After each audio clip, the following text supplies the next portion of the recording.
प्यास लग रही है जोर से। वो फिर बोला कि अरे अरे आदमी अगर तो कह दिया ना। कुछ देर और हो गई तब ये बोला कि भैया अरे पानी पिला दो। वो कहता है कहा ना आदमी आ जाने दो। वो कहता है जो प्यासा था भैया कछु देर की लाने तुम ही आदमी बन जाओ। हम में मानवता नहीं रही है, इंसानियत नहीं रही है। भजन के बिन बैल के जैसे हो जाएंगे। आगे भगवान का विवाह होकर के आगे कथा आती है कि भगवान का एक सखा था जिसका नाम था सुदामा। कृष्णस्यासीद सखा कश्चिद ब्राह्मणो ब्रह्मवित्तोमा विरक्त इंद्रियार्थेषु प्रशांतात्मा जितेंद्रिय। गरीब था पर दरिद्र नहीं था। कहीं कथा में सुनो, अभी तुमको सिखा के जा रहे हैं। सुनना मत कभी भी कि सुदामा जी को दरिद्र कहें। ब्राह्मणों ब्रह्म वित्तमा। सुदामा जी जैसा कोई धनी नहीं है। और किसी के बारे में ये शब्द कहे नहीं गए हैं जो सुदामा जी के बारे में कहे गए हैं। ब्राह्मणों ब्रह्म वित्तमा। उनके पास वो धन था जो किसी बिरले के पास ही होता है। मनुष्याणाम सहस्रेषु कश्चिन यतति सिद्धये यततामपि सिद्धानाम कश्चिन। कोई माम वेत्ति तत्वतः। कोई उस तत्व को जान पाता है जिसे सुदामा जी जाने थे। और जिसके पास वो तत्व होता है, वो धन होता है, फिर संसार के धन की उसे आवश्यकता होती नहीं है। सुदामा जी को कई जगह झांकियों में उनको लंगड़ा बना दिया जाता है। सुदामा जी लंगड़े नहीं थे। सुदामा जी अच्छे खासे थे, चलते थे। सुदामा नहीं, श्री दामा लंगड़े थे जिन्होंने ठाकुर जी से गेंद मंगाई थी यमुना जी में से। सुदामा कभी किसी के यहां मांगने नहीं गए। कथाओं में एक सुदामा बना देते और उनको फिर वो पैसों के लिए वो पूरे में घुमाते हैं पांडाल में। बहुत गलत करते हैं ये। आप लोगों के सामने कभी हो तो उनको बताना। ये गलत चीजें हैं, समाज में दुष्प्रभाव फैलाएंगे।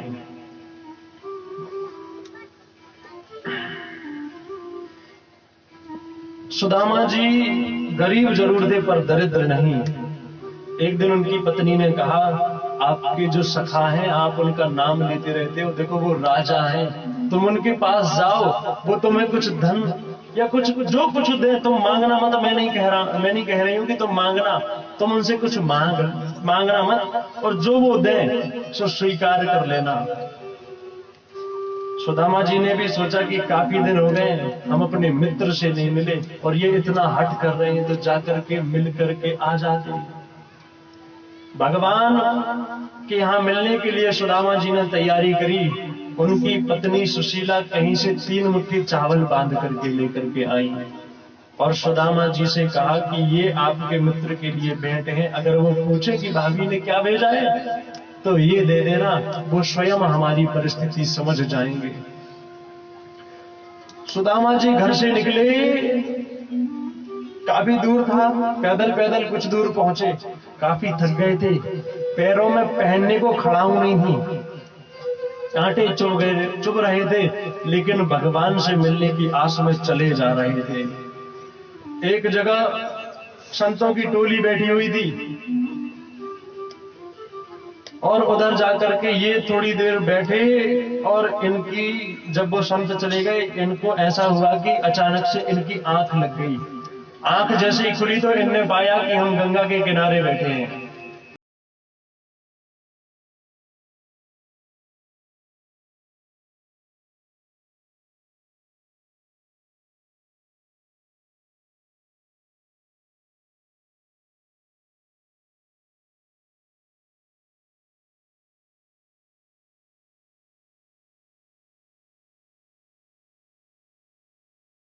जाना है क्या?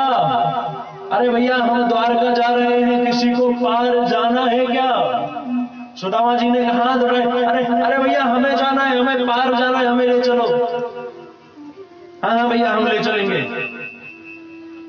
सुदामा जी ने कहा कि भैया पर हमारे पास कुछ लेने देने को नहीं है।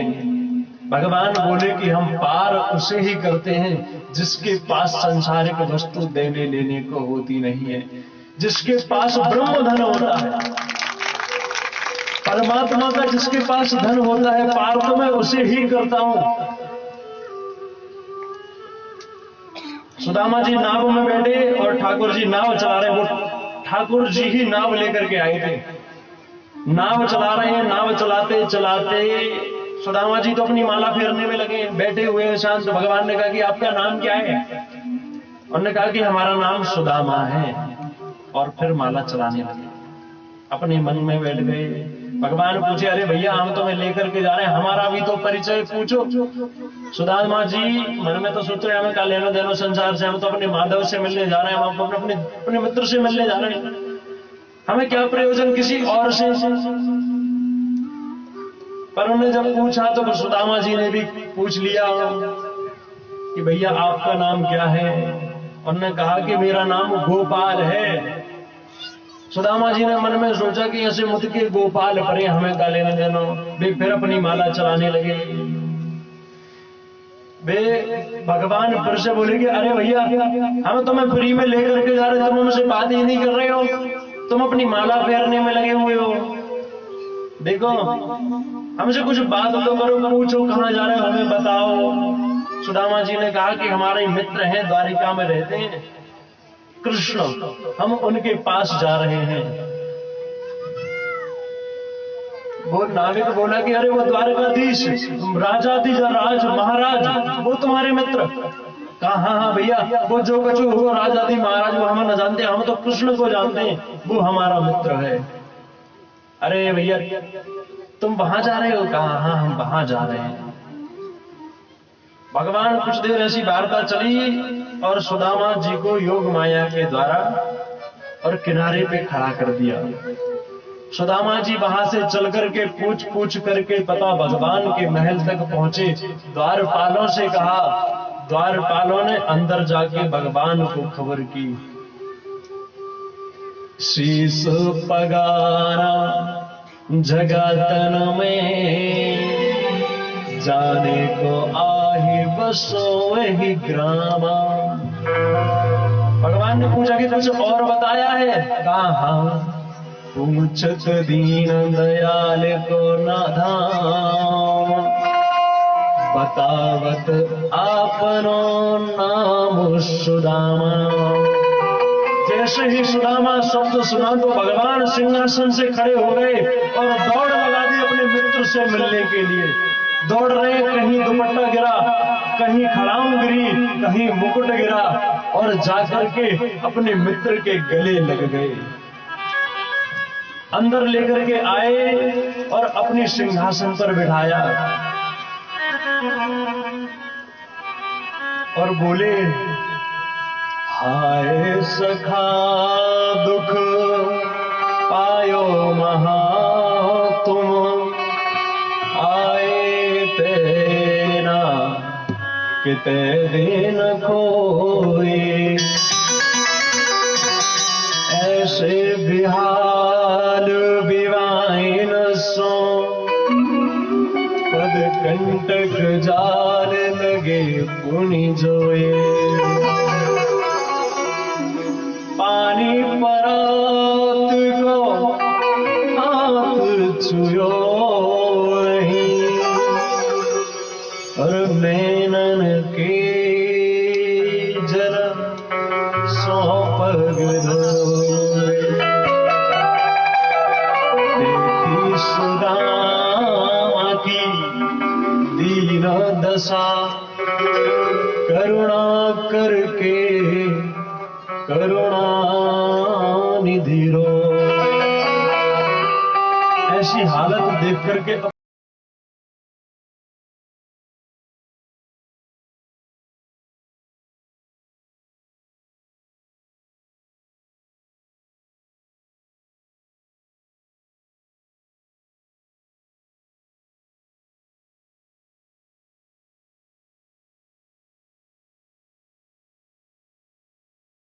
है वो कहते नहीं है। जो प्यार करता है वो कह ही नहीं सकता है।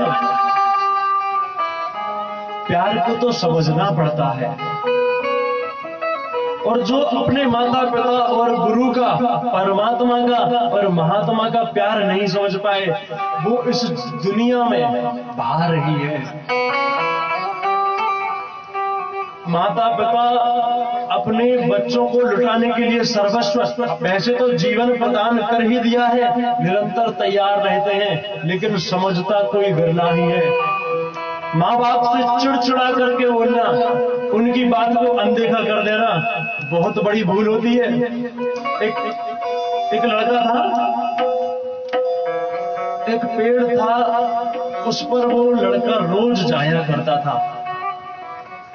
उसमें मीठे मीठे आम के फल लगे होते थे, वो आम के फल खाया करता था।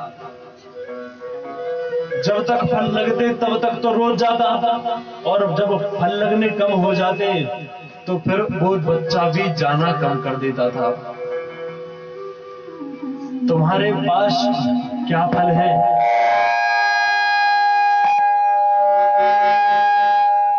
तुम्हारे पास जब तक पैसे हैं तब तक तो तुम्हारे पास बच्चे खूब आते हैं, तुम्हारे पुत्र खूब आते हैं, लेकिन जब पैसे खत्म होते हैं तो वो भी तुम्हारे पास आना कम कर देते हैं। अब ये लड़का धीरे धीरे कम आना चालू हो गया। पेड़ के पास से कभी गुजरता तो पेड़ से आवाज आती, अरे बेटा बेटा तू कहीं जा रहा है, जा पर कुछ देर मेरे पास बैठ करके तो जा। तब ये कहता कि तुम्हारे पास है ही क्या जो हम तुम्हारे पास बैठे।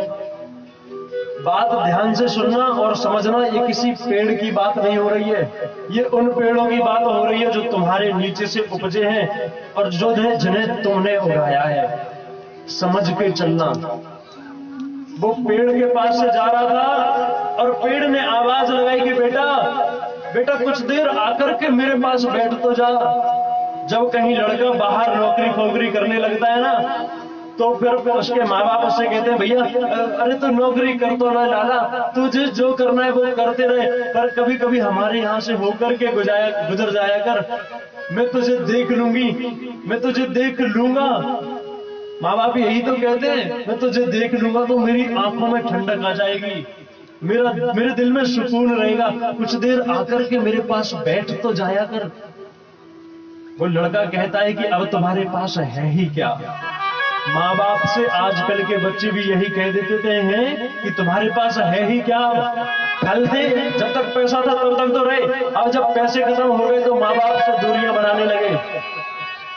माँ बाप को वो सम्मान नहीं देते जो वो पैसे होने पर देते हैं।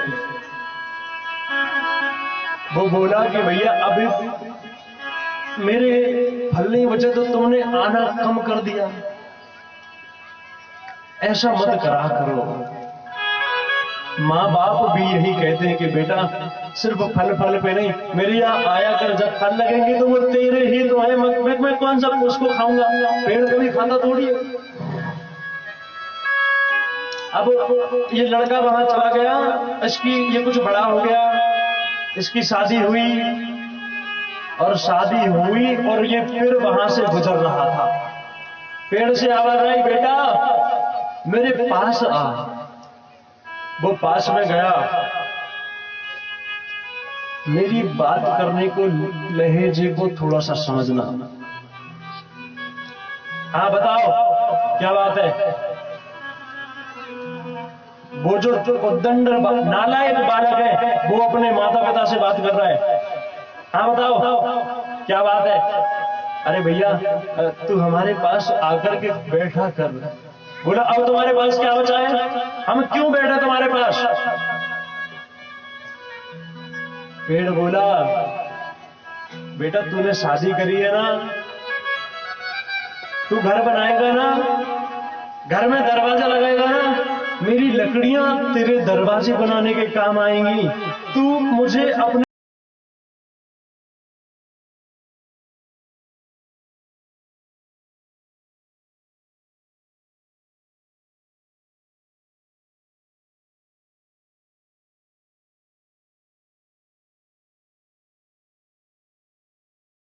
अपने पास रख ले कैसे वो करके। पर वो उद्दंड नालायक ऐसा था कि वो उसकी लकड़ियां काट करके और घर ले गया, वो घर में लगवा ली। एक दिन फिर गुजर रहा था, पेड़ से आवाज आई, अब फूट फूट नीचे का बचा था केवल। पेड़ से आवाज आई, बेटा बेटा मेरे पास आ। उसने आवाज लगाई कि अब क्या है तुम्हारे पास? सब कुछ उसी ने लिया है अपने माँ बाप का, और फिर पूछ रहा है कि तुम्हारे पास है क्या? उस ठूठ से आवाज आई, बेटा देख,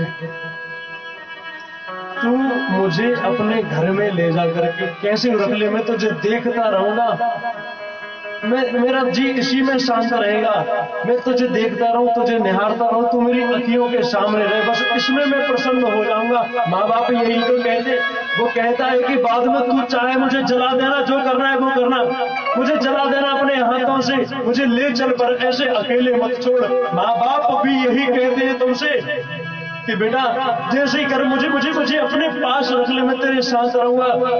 अगर तेरे कुछ काम नहीं आ सका है तो तेरे दरवाजे पर बैठा रहूंगा, कभी कोई चोर आएगा, कोई दूसरी चीज, अगर तेरे घर में कोई ऐसी गलत चीज मैंने कुछ होते हुए देखी, कोई चोर आए, मैं उनसे लड़ तो नहीं सकता, पर कम से कम हल्ला तो कर ही सकता हूँ, तुम्हें जगा तो सकता ही हूँ। मुझे अपने पास रख ले, तेरी ट्यूबवेल की, तेरी तुझे जहां की रखवाली पे लगाना है वहां लगाए रखना, पर मुझे अपने से दूर मत कर। बाद में चाहे मुझे अपने हाथों से जला देना, बस इतना चाहता हूं।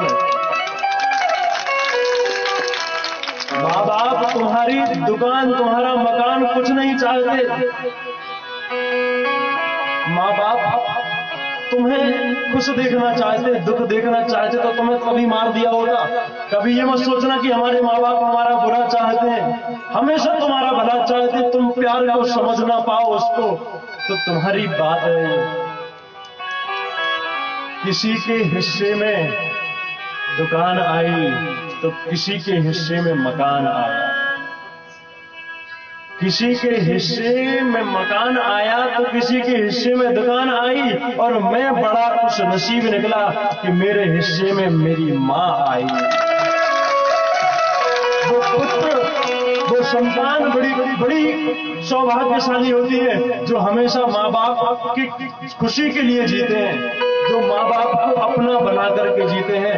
एक बहू के लिए और माँ बाप से गलत चल जाना, जैसे ये आरी लेकर के उस आम के पेड़ को काटने गया था ना, वैसे ही आज की संतानें भी अपने माँ बाप को काटने के लिए अपनी वाणी का प्रयोग करते हैं, और वाणी से ऐसा बोल देते हैं, ऐसा बोल देते हैं कि जिससे बोला है वो ही समझ सकता है। मन में तो ऐसी बात लगती है कि न जाने क्या नहीं हो गया आज मेरे साथ। तो जो अपने होते हैं, जिन्हें प्यार होता है, वो कभी तुमसे कहेंगे नहीं, तुम्हें समझना चाहिए। तुम्हारी माँ, तुम्हारे बाप तुम्हें कितना प्यार करते हैं, वो जी ही तुम्हारे लिए रहे हैं, सच्ची मानना। एक बार टटोल करके देखो, वो जैसा चाहे